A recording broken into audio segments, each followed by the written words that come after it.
Welcome, स्वागत है आप सभी का।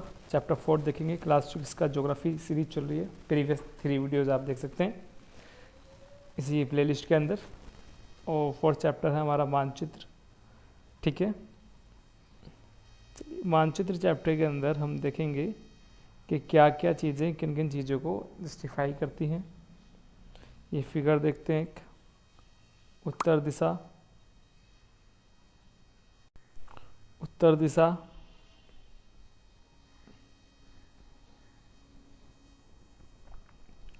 दक्षिण, पूर्व और पश्चिम। तो नॉर्थ, साउथ, वेस्ट, ईस्ट। ठीक है, तो इस तरह से पूरा है।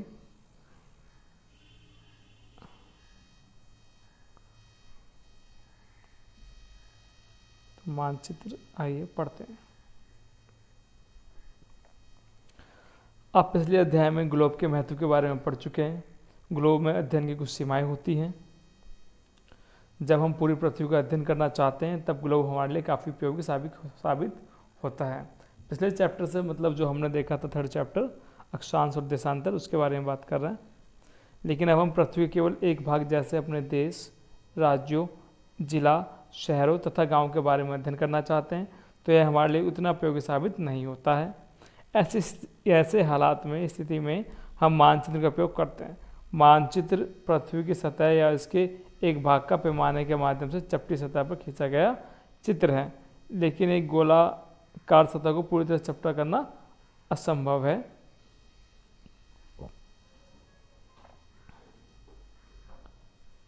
मानचित्र हमारी विभिन्न जरूरतों के लिए आवश्यक है। कुछ मानचित्र एक छोटे क्षेत्र को एवं कुछ तथ्य को दर्शाते हैं। दूसरे मानचित्र एक बड़ी किताब की तरह तथ्य हो सकते हैं। जब बहुत से मानचित्र को एक साथ रख दिया जाता है तब एटलस बन जाता है। एटलस विभिन्न प्रकार तथा अलग अलग पैमानों से खींची गई मापों पर आधारित होता है। मानचित्रों से एक ग्लोब की अपेक्षा में ज़्यादा जानकारी प्राप्त होती है। मानचित्र विभिन्न प्रकार के होते हैं जिनमें से कुछ को नीचे वर्णित किया गया है। तो सबसे पहला जो मानचित्र यहाँ पे वर्णित किया गया है वो है भौतिक मानचित्र। पृथ्वी की प्राकृतिक आकृतियाँ जैसे पर्वत, पठार, मैदानों, नदियों, महासागरों को दर्शाने वाले मानचित्र को भौतिक या उच्चावच मानचित्र कहा जाता है मेरे प्यारे बच्चों। नेक्स्ट है राजनीतिक मानचित्र, जिसमें राज्य, नगरों, शहरों, गांवों और विश्व के विभिन्न राज्यों, देश व राज्यों को उनकी सीमाओं को दर्शाने वाले मानचित्र को राजनीतिक मानचित्र कहा जाता है।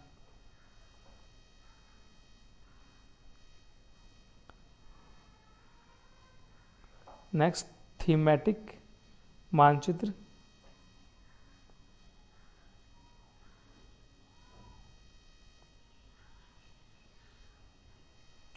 थीमेटिक मानचित्र कुछ मानचित्र विशेष जानकारियाँ प्रदान करते हैं, जैसे सड़क मानचित्र हो गए, वर्षा मानचित्र हो गए, वन हो गए, उद्योग हो गए। ऐसे वाले मानचित्र क्या कहते हैं? थीमेटिक मानचित्र। इन मानचित्रों में दी गई सूचना के आधार पर उनकी चित्रांकन किया जाता है। मानचित्र के 3 घटक हैं, दूरी, दिशा, प्रतीक। तो मानचित्र के कितने घटक हैं? 3, दूरी, दिशा और प्रतीक। अब इन 3 घटकों को देखते हैं मानचित्र के कैसे कैसे हमें इनके बारे में पता चल सकता है। दूरी, तो मानचित्र एक आरेखन होता है जो पूरे विश्व या उसके एक भाग को छोटे कागज पर एक पन्ने पर दर्शाता है। यह कह सकते हैं कि मानचित्र छोटे पैमाने पर खींचे जाते हैं, लेकिन इससे इतनी सावधानी छोटा किया जाता है कि ताकि स्थानों के बीच की दूरी वास्तविक रहे।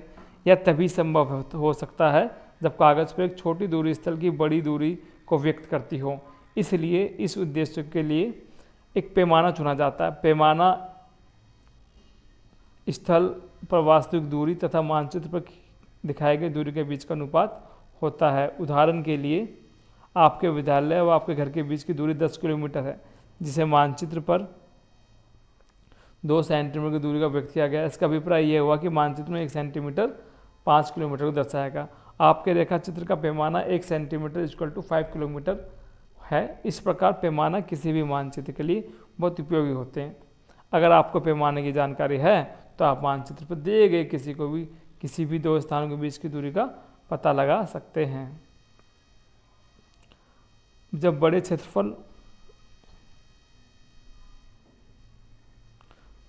क्षेत्रफल वाले भागों जैसे महाद्वीप या देशों को कागज़ पर दिखाना होता तब हम छोटे पैमाने का उपयोग करते हैं। उदाहरण के लिए मानचित्र पर 5 सेंटीमीटर स्थल के लिए 500 किलोमीटर को दर्शाता है, इसके छोटे पैमाने वाला मानचित्र कहते हैं।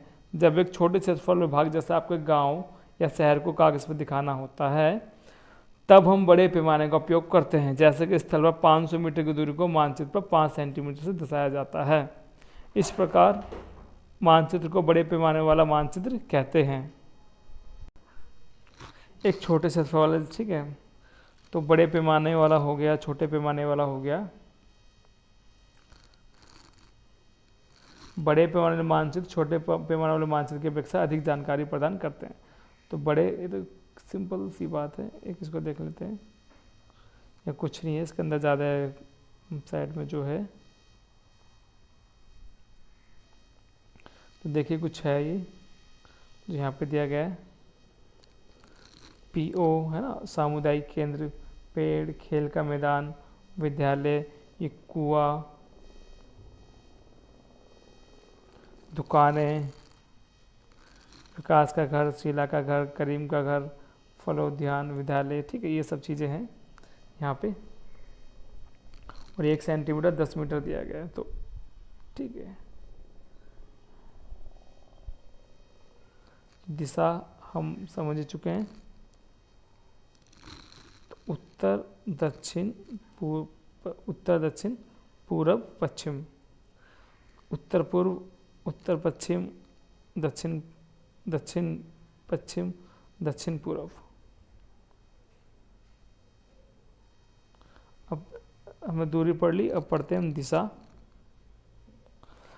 अधिकतर मानचित्र पर ऊपरी दाहिनी तरफ तीर का निशान बना होता है, जिसके ऊपर उत्तरी लिखा होता है। यह तीर का निशान उत्तर दिशा को दर्शाता है, इसे उत्तर रेखा कहते हैं।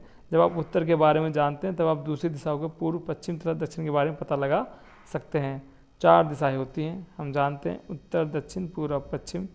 वे प्रधान दिग्बिंदु कहे जाते हैं। बीच की सीमाएं, बीच की 4 दिशाएं, उत्तर पूर्व, उत्तर दक्षिण, दक्षिण पश्चिम, उत्तर पश्चिम, इन वाली दिशाओं की मदद से किसी भी स्थान की सही स्थिति का पता लगाया जा सकते हैं। तो 4 मुख्य दिशाओं वे प्रधान दिग्बिंदु कहते हैं।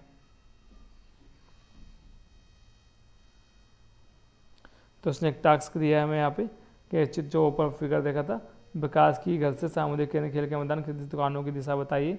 तो आप ऊपर फिगर में देखकर आराम से बता सकते हैं। तो दिशा सूचक की सहायता से किसी स्थान की दिशा का पता लगा सकते हैं। यह एक यंत्र है जिसकी सहायता से मुख्य दिशाओं का पता लगता है। इसकी चुंबकीय सुई की दिशा हमेशा उत्तर दक्षिण दिशा में होती है, उत्तर दक्षिण दिशा में होती है। प्रतीक, एक किसी भी मानचित्र का तीसरा प्रमुख घटक है। किसी भी मानचित्र पर वास्तविक आकार या प्रकार में विभिन्न आकृतियों से भवनों, सड़कों, पुलों, वृक्षों, रेल की पटरियों, कुएं को दिखाना संभव नहीं है। इसलिए विभिन्न अक्षरों, छायाओं, रंगों, चित्रों, रेखाओं का उपयोग करके दर्शाए जाते हैं। यह प्रतीक कम स्थान में अधिक जानकारी प्रदान करते हैं। इन प्रतीकों के इस्तेमाल के द्वारा मानचित्र को आसानी से खींचा जा सकता है तथा इसका अध्ययन करना आसान होता है। अगर आप एक क्षेत्र किसी भाषा को नहीं जानते तब आप किसी से दिशा के बारे में नहीं पूछ सकते। आप इन दिशा देखिए, ये हमें जनरली भी पता होना चाहिए कि इसका मीनिंग क्या होता है। अगर ऐसा कुछ हमें दिखाई दे रहा है यहाँ पे ये, तो रेलवे लाइन, सड़कों के लिए कच्ची पक्की सड़कों के लिए ये, सीमा के लिए अंतर्राष्ट्रीय, राज्य, जिला ये, नदी, कुआं, तालाब, नहर, पुल के लिए ये सब चीज़ें, मंदिर के लिए ये, गिरजाघर के लिए ये, मस्जिद के लिए ये और छतरी के लिए ये। तो PO for post office, post Telegram office और पुलिस स्टेशन PS, ये सब हम जनरली जानते हैं। तो बस्ती, कब्रिस्तान, ये रहा, और पेड़, घास, ये सब। तो आगे देखते हैं के द्वारा मानचित्र से जानकारी प्राप्त कर सकते हैं। मानचित्र की एक विश्वव्यापी भाषा होती है जिसे सभी आसानी से समझ सकते हैं। इन प्रतीकों को उपयोग के संबंध में एक अंतर्राष्ट्रीय सहमति ये है, ये रूढ़। अब देखिए यहाँ पे कुछ है, देखिए अभी हमने देखा था यहाँ पे रेड रेड निशान वाले बस्ती थे, ये पेड़ थे, ये मंदिर गिरजाघर, शायद गिरजाघर हो गया, ये पुलिस स्टेशन हो गया यहाँ पे, ठीक है। ये यहाँ पे मंदिर हो गया, मंदिर के पास पेड़ है, और ये जो दफनाने वाला कब्रिस्तान हो गया, और ये नदी हो गई यहाँ पे।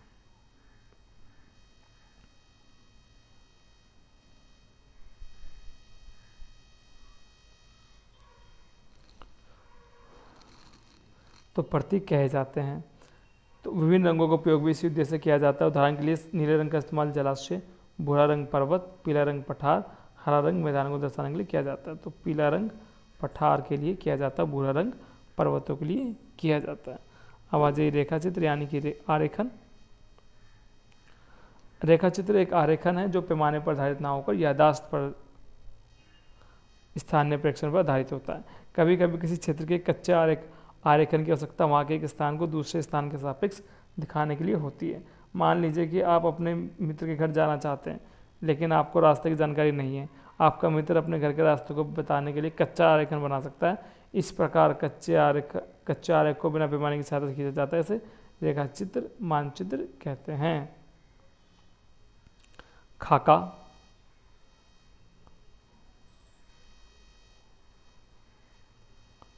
तो एक छोटे क्षेत्र का बड़े पैमाने पर खींचा गया क्षेत्र खाका कहलाता है।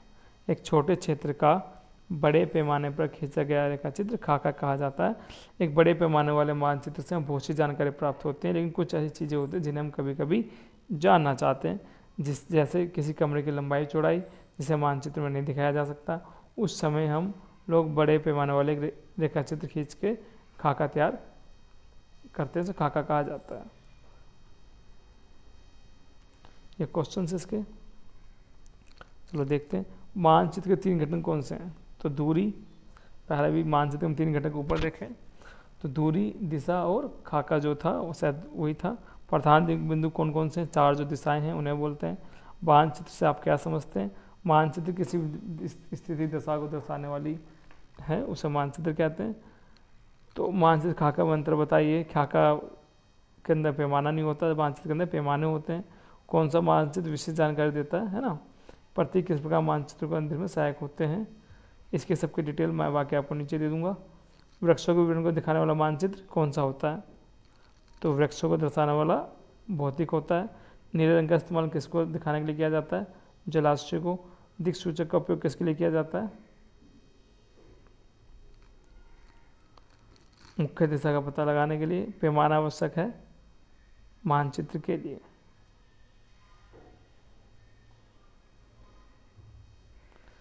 ये आज की वीडियो का चैप्टर ख़त्म। Thank you.